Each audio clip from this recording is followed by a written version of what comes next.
Nashville Predators dropped their third game in a row in regulation, but I'm going to tell you why it isn't time to panic yet. You're Locked On Predators, your daily podcast on the Nashville Predators. Part of the Locked On Podcast Network, your team every day.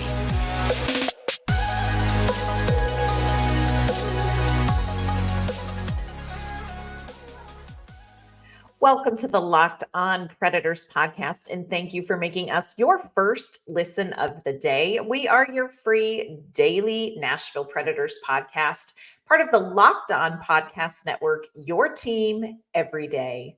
We want to kick off this Wednesday episode with a very special shout out to our Locked On Pred heads. Those are our everyday listeners who tune in to talk Nashville Predators hockey with us each and every day. We appreciate your support. We love that we get to spend just a little bit of your day with you. I'm Ann Kimmel. I am a writer at Penalty Box Radio. I'm usually joined by my partner in crime, Nick Morgan, but Nick is off today. We have a lot to talk about in today's show. Last night, the Nashville Predators lost to the Boston Bruins by a score of 3-0. On today's show, I'm going to tell you why there is not a need to panic yet, even after the third loss in a row for this Predators team. We are also going to talk about one play that I think could have changed the outcome of last night's game. And we're going to hear from Andrew Brunette and a couple of the players on an area of the game that the Predators are going to have to clean up.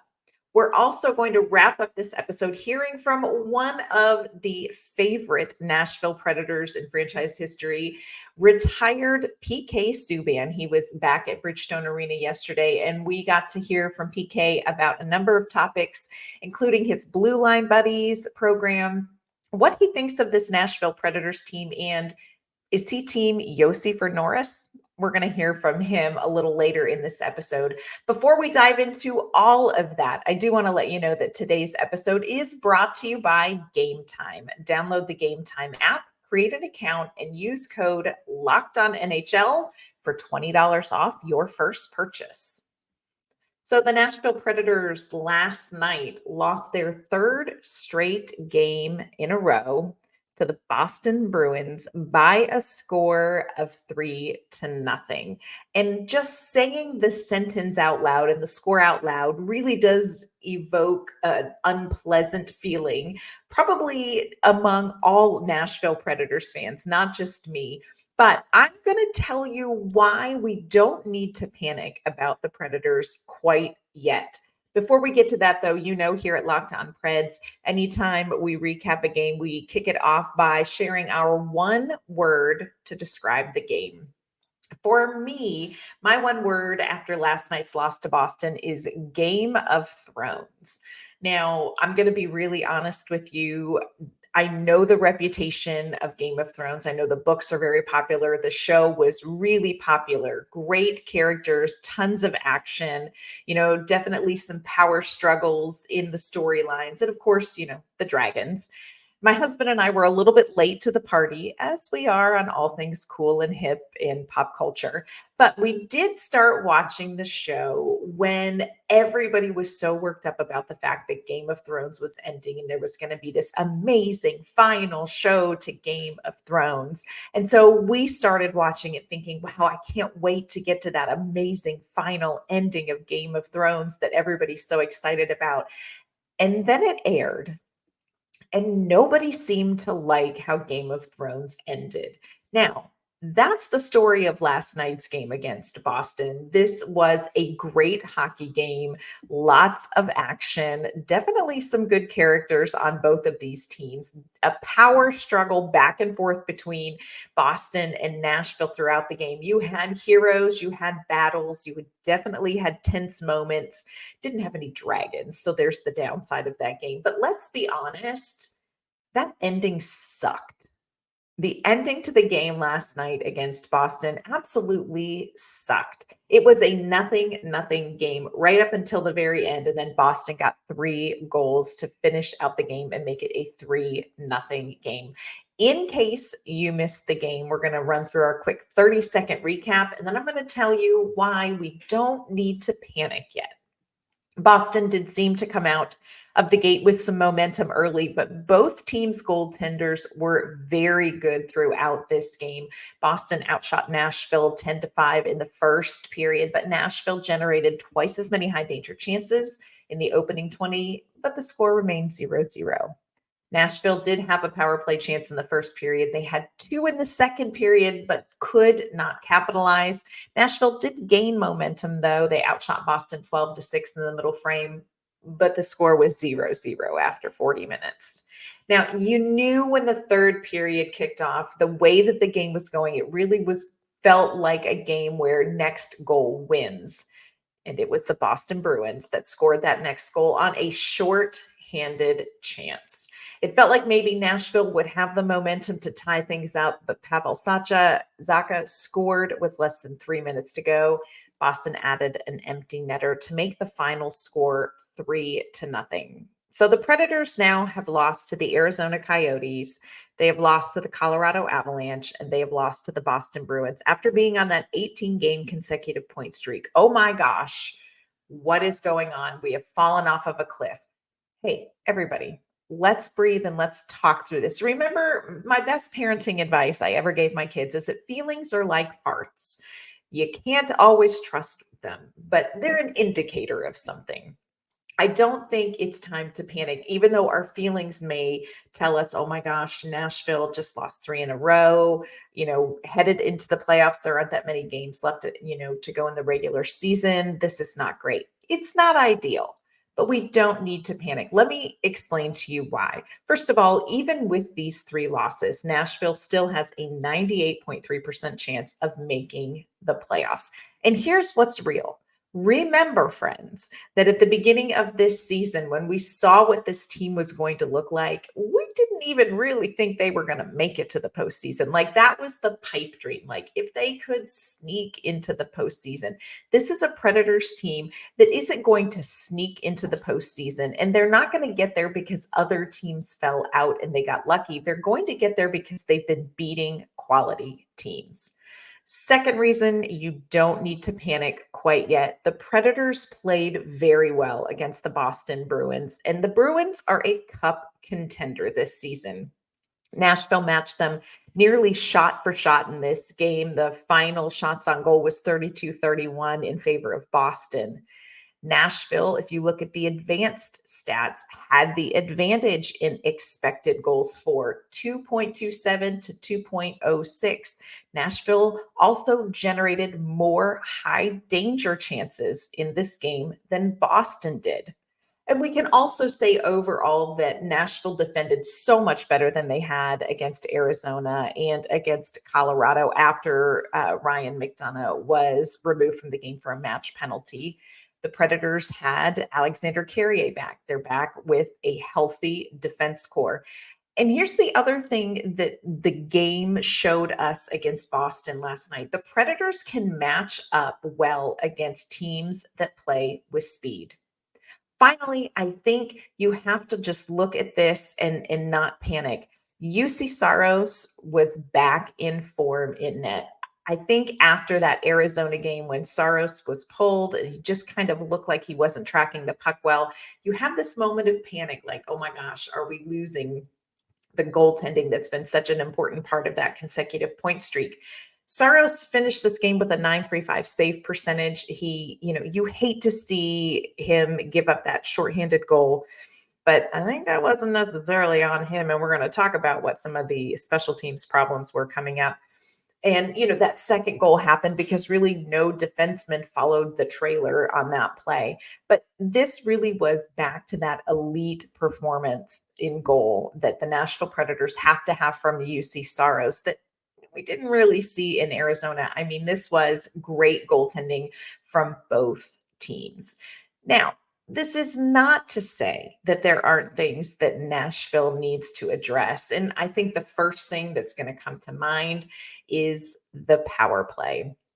Nashville's power play, looked really rough in the game against Boston. 5-on-5, Nashville looked like they could match this Bruins team for speed, for, entering the zone, for getting out of the defensive zone, carrying the puck through the neutral zone. Like, this was really a good matchup 5-on-5. But the power play, my friends, that was woof.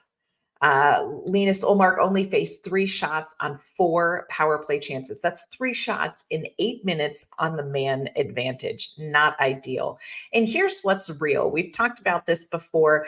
When you struggle on the power play, you don't just sacrifice a potential goal, you sacrifice momentum. You end up giving that momentum to the penalty killing team. And if you're not going to get a power play goal, you've got to leave the man advantage with momentum advantage. Nashville just could not quite get that done. Little bit disappointing from them.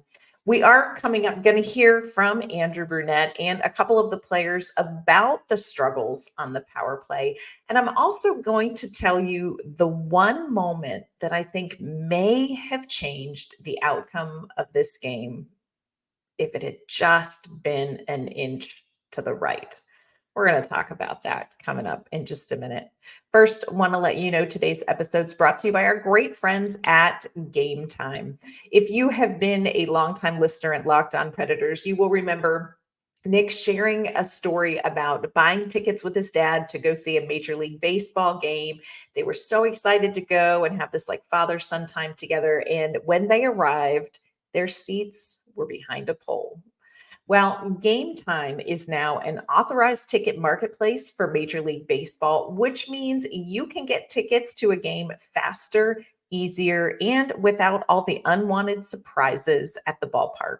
With killer last-minute deals, all-in prices, views from your seat, and their lowest price guarantee, Game Time takes the guesswork out of buying tickets to your next baseball outing. And Game Time has deals on more than just baseball, of course. Whether it is hockey or theater or comedy or concerts, you can get the same stress-free buying experience with the Game Time app. Game Time comes with a lowest price guarantee. You're going to get the best price in your section and row, or Game Time's going to refund you 110% of the difference. If you are a last minute planner, no worries. Game Time is going to be your best friend. The prices at Game Time go down the closer you get to that first pitch. They can go down up to 60%. So take the guesswork out of buying tickets with Game Time. Download the Game Time app, create an account, and use code LOCKEDONNHL for $20 off your first purchase. Terms apply. Again, create an account and redeem code LOCKEDONNHL for $20 off. Download the Game Time app today. Last minute tickets, lowest prices guaranteed. The Nashville Predators have a big Central Division matchup looming ahead now tomorrow as the St. Louis Blues head to Bridgestone Arena, looking to keep their playoff hopes alive. We're going to preview that big game on tomorrow's show, but we still need to finish wrapping up talking about last night's loss to the Boston Bruins. And we want to talk about that one glaring challenge Nashville had. Of course, that is on the power play. The Predators actually did a very good job on the penalty kill against a top 10 power play team. So I want to give a shout out to them for that. But man, Nashville could not get it going on the power play. They went 0 for 4 in a game that needed a hero goal. The special teams performance was something that was really at the forefront of the players' minds and post-game after that loss. This is what Roman Josi and Ryan O'Reilly had to say about the power play in last night's performance. Yeah, we couldn't really set up. Felt like we never really got set, and yeah, the entry we kind of got in, but then we couldn't get set, and I mean they pressure pretty hard. But yeah, we needed to make some plays to just to get set, and couldn't really do that tonight. They're a good kill, but I think we just didn't execute well either. I think we made some, didn't execute getting in, kind of missing some passes, and they just kind of outworked us on their penalty kill. And like I said, it's a 0-0 game, so we find one there, it's a different game. Power play too. That was something that. We didn't have many looks. Obviously, it's a good kill, but I think took momentum away from us. And, that has to be better going forward. I myself have to be a lot better on that as well, because it kind of killed us tonight. It's, when you have these PPs, and even if you don't score, but you get some looks and get us feeling the puck, there's momentum there to have, and we just didn't do that tonight. And just kind of, we had the opportunities, and it's frustrating, but, we'll be all right. We got to prepare for next one. Ryan O'Reilly hits the nail on the head when he talks about, the power play, it has to build momentum, and they gave momentum away tonight. Even if you don't score a goal, how you want to leave a power play, those 2 minutes, you want to leave that team tired, and you want to leave them a little bit on their heels. Nashville didn't do that against Boston. They had trouble getting into the zone. They definitely had trouble setting up, moving the puck, really pressuring Boston like they needed to. And here's what's real. The power play has been maybe lukewarm most of the season. There have been stretches where it has been downright cold. Only every now and again has the power play really been hot for the Nashville Predators. They have a 20.6% success rate on the man advantage. That is 20th in the league right now. And here's what's interesting about where the Predators rank in the NHL when it comes to the man advantage. They are ahead of Winnipeg. They are ahead of Vegas by a little bit when it comes to their power play percentage. But the bottom line is most of the teams below Nashville are not playoff contention teams. And the power play is a part of that. When you aren't successful on the man advantage, it affects your success overall in the course of the season. And this is something that is going to matter in the postseason if Nashville locks up their postseason spot. They have got to get better on this man advantage.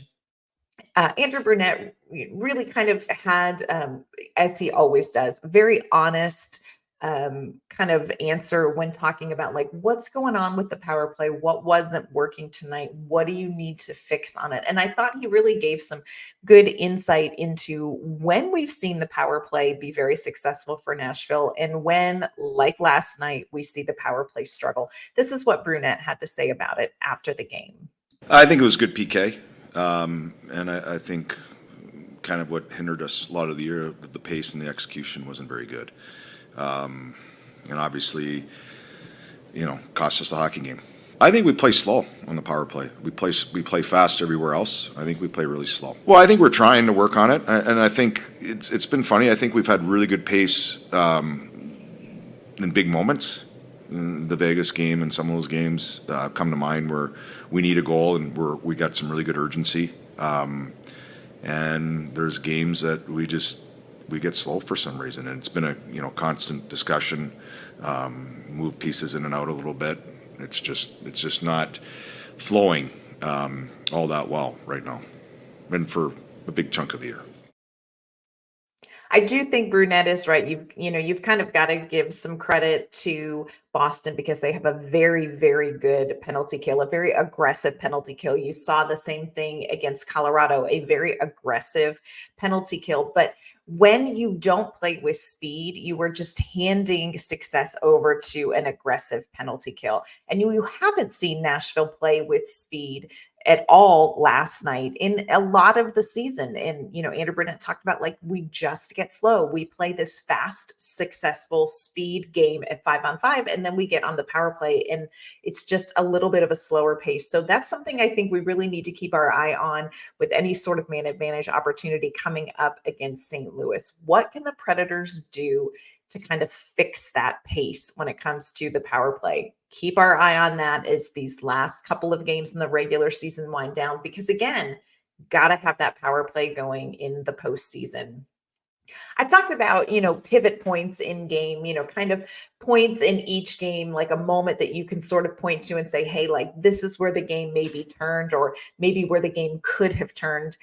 In the Colorado game, I think the pivot point was definitely when Ryan McDonough was given the match penalty and had to leave the game.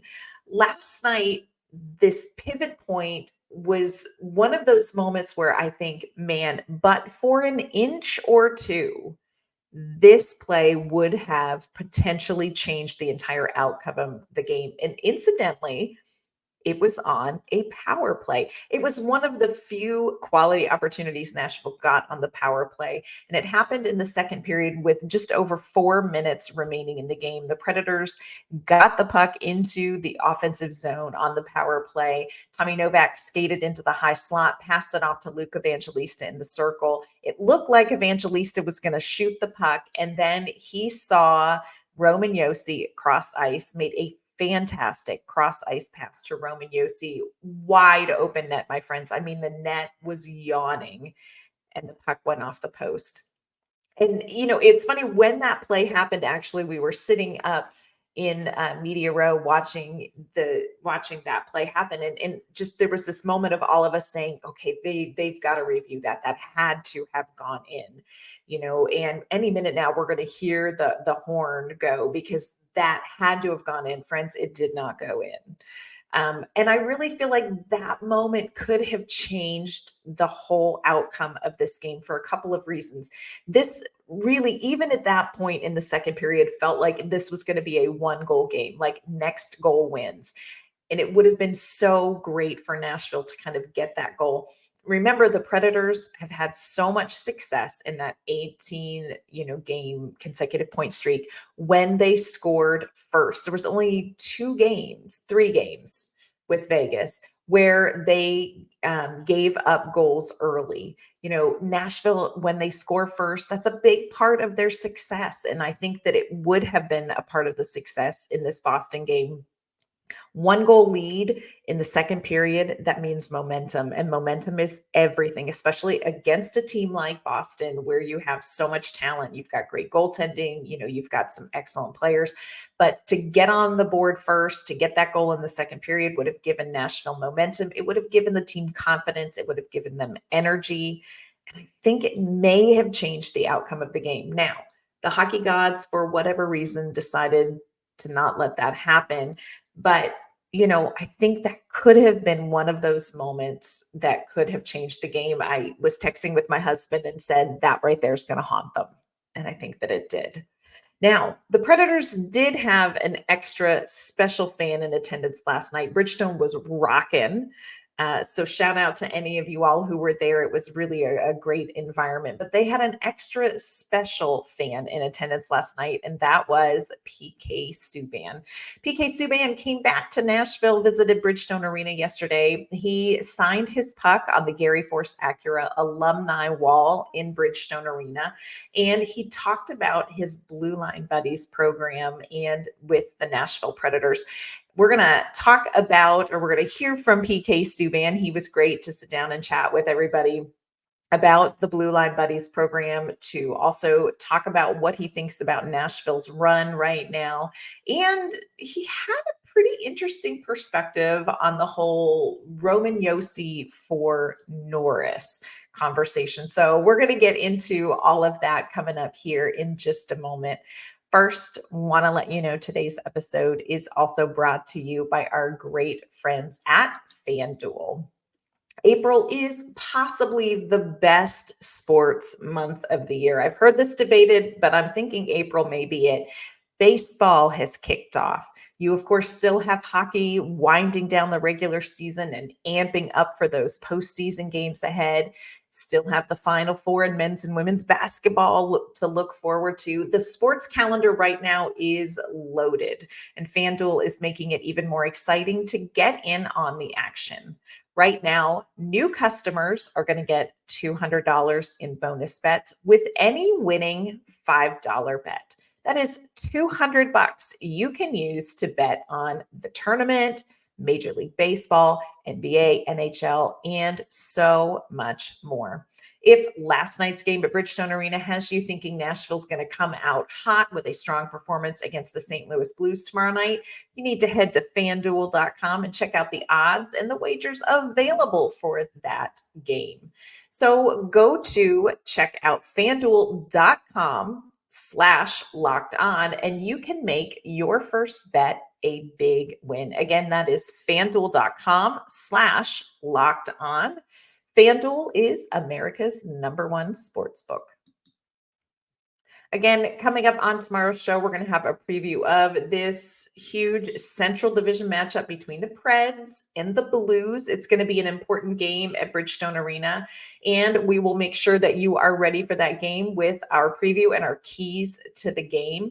Yesterday, Nashville was joined, like I mentioned, by PK Subban. He came to sign the puck on the Gary Force Acura Wall. He also wanted to talk about his Blue Line Buddies program that he started here in Nashville back in 2017. If you don't know about this program, let me tell you a little bit about it. This was founded by PK Subban again in 2017. And what it does is it brings together a member of the Metro Nashville Police Department and a youth who they connect up with through youth community programs. And they bring them together and they sit down, they have dinner together at Bridgestone Arena. They enjoy a Preds hockey game together. They get a chance to meet with one or two of the players on the Predators team after the game to talk and to sign some autographs. And it's really just an opportunity to build relationships. The goal is to build bridges and to build a rapport between the police and the community. And it's all about like putting things aside and just coming together and enjoying kind of just a common experience and building those relationships. PK Subban started this program here in Nashville when he left and went to the New Jersey Devils after the trade. He kicked off that program in New Jersey as well. And it's something that's very near and dear to his heart. And one of the things that he loves is seeing how the Nashville Predators have embraced continuing this program and how it continues to thrive here in Nashville. This is what PK Subban had to say about that Blue Line Buddies program. It's important because of the timing. You know, like I said, coming in my personal life, coming in my career at that time, and, you know, really building a bond with these players and, you know, doing something that built a bridge in our community and brought the players together. And I think a reflection of the organization continuing the program is, you know, it shows exactly the impact of the program right away. I don't know how many players are able to start a program, leave, and then have the team continue it.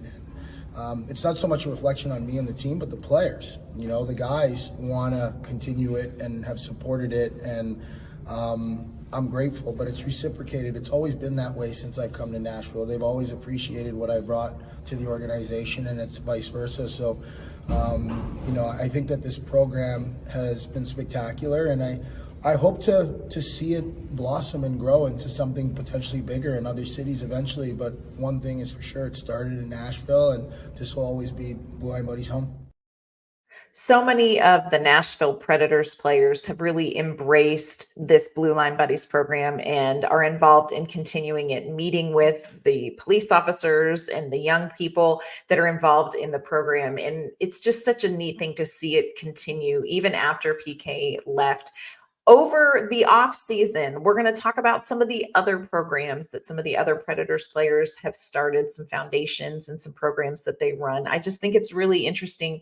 And I think it's important to see the things that are near and dear to their hearts off of the ice and initiatives that they take. So we're going to cover some of those in the off season. PK Subban was happy to talk about the things that he sees going on here in Nashville. I don't know if you caught a few days ago, maybe last week, PK Subban had, I think it was a reel out, and it started out by saying, why the beep isn't anyone talking about the Nashville Predators? And so we wanted to hear from PK about like, hey, you know, we want to talk to you about your experience here with the Nashville Predators, and also what do you see happening with this team? He was, of course, here to talk about the anniversary of Blue Line Buddies. While he was here, he took a minute to sign his puck on the Gary Force Acura Alumni Wall. If you haven't seen this, it's well worth checking out. It's actually so fascinating to spend some time reading it. It is at Bridgestone Arena, and every single player who has ever skated in a game, can be just one game or 1,000 games, there is a puck on the wall with their name on it in the hallway. And once the player has retired, they come back and sign their puck. And, you know, we had Shea Weber and Mike Fisher and now PK Subban. So they're slowly getting them, you know, collecting these signatures. PK Subban came back and did that yesterday, and he talked about his time with the Nashville Predators. He talked about that Stanley Cup run and just his experience with this franchise. This is what he had to say. You appreciate every time when you can look back and reflect on bright moments. And, my time here in Nashville was like, one of the highest moments, if not the highest moment in my career, going to a Stanley Cup final and meeting all these guys. I think personally for my life, there's an attachment here just because coming out of a city like Montreal where I was drafted and, did everything there, and then to start something new, what I always will remember about Nashville is how they treated me when I first got here, like the players. Forget like everything else, just the players and how they welcomed me and wanted me to be a part of things. Like, to me, that's the best thing that I'll take. So being on this wall with them is pretty special. It was really fun to hear PK kind of read off some of the other names. And what's really interesting is Subban keeps in touch with the guys from the 2017 Cup run. There's a group chat, Vern Fiddler and a number of other players that he mentioned. They keep in touch all the time. So I just thought that was really fun to hear from him. One of the players that Subban, of course, keeps in touch with really well is Roman Josi. And since Subban is now a commentator after retiring from the NHL, we decided to say, hey, let's hear what you have to say. How do you feel about Roman Josi and the Norris conversation? So we wanted to find out what's his real feeling about Roman Josi. This is what he had to say about Josi for Norris. For him, he knows he's amongst the best defensemen in the world, and we all know that as well. So he doesn't have to win one every year to be in that conversation. But I think that, putting a winning team on the ice and competing and being in contention is much more important to him. I can tell you that firsthand from playing with him. But he definitely should be getting that nod. I've watched him play of late, and I still think that, if there's a chance that someone can get a head transplant, he'd be first in line for that. But other than that, he's playing really well. No, I'm just kidding. I'm one of Josi's biggest fans, and I love watching him play and watching him lead. But he continues to get better and better. PK Subban always gives Roman Josi a hard time for allegedly being very good looking. I don't know if it's like jealousy or what it is, but they go back and forth about that. But I love what he said about Roman Josi. Roman Josi is more interested in putting a winning team out on the ice than he is in winning the Norris Trophy. But let me tell you very briefly why Roman Josi needs to be in consideration for this Norris Trophy. He is tied for third in points among defensemen. He is behind Quinn Hughes, who has 82 points, and Cale Makar has 81 points. Roman Josi has 76 points. He is tied for first in goals among defensemen with Cale Makar with 19 goals on the season. He is first in power play goals in the entire league with 8. Tied for second in game-winning goals. He is just behind Evan Bouchard and tied with Adam Fox. He is tied for first with Bouchard in game-winning points. Plus, Roman Josi is playing excellent defense. So is he going to be in the Norris conversation? Is he going to be a winner? I don't think he's probably going to win. If Roman Josi, though, does not receive a nomination and he continues playing the way that he has in this final stretch of hockey, it's going to be almost inexcusable if he does not get a Norris Trophy nomination. But Roman Josi, again, what's he focused on? He's focused on getting this team into the postseason. And that's something the Predators are going to have to work really hard doing. That's going to start tomorrow night again against the St. Louis Blues. This is going to be a big Central Division rivalry game. So get yourself to Bridgestone Arena. Send all the great hockey juju that you can to the Predators. And of course, you know that whatever happens on the ice, we will be here at Locked On Predators to cover it all with you. That's going to do it for today's episode of the Locked On Predators podcast. Hey, thank you again for making us your first listen of the day. We hope that you have a great day. We're going to be back tomorrow with that Blues Preds preview. We'll see you then.